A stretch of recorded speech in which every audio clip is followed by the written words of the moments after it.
A continuously running blower can be a silent indicator of electrical faults or combustion problems that directly threaten home safety.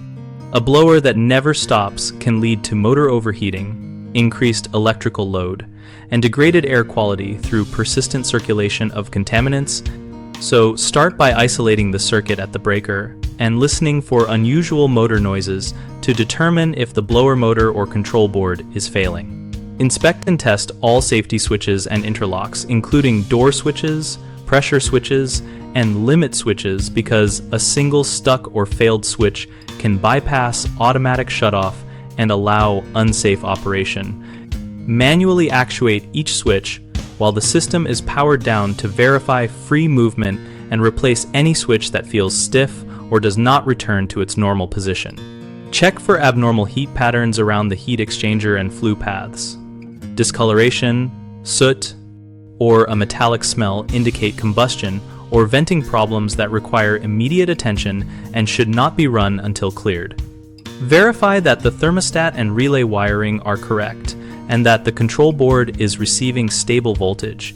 Intermittent voltage or corroded connections can produce continual run signals and cause premature component failure.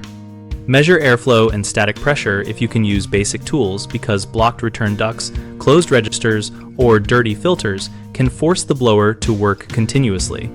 Clean or replace filters and open blocked returns to restore proper cycling. If you detect gas odor, carbon monoxide alarm activation, or persistent high temperatures, turn off the system, evacuate the area, and call a licensed professional immediately.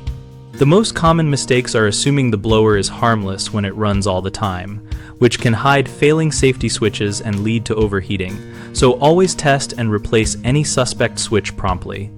Another issue is ignoring airflow restriction as the cause, which increases motor load and shortens component life. Resolve this by cleaning filters, opening returns, and inspecting ducts for collapses or blockages. A third frequent problem is misdiagnosing control failures as thermostat issues, which leads to repeated part swapping. Instead, check wiring and voltage at the control board and swap only the component proven to be defective, or consult a technician for complex electrical diagnosis. We run bighomeprojects.com to help homeowners connect with local contractors and access practical advice related to system safety and repairs. Our site also lets contractors find work and participate in our discussion community, where real experiences and tips are shared.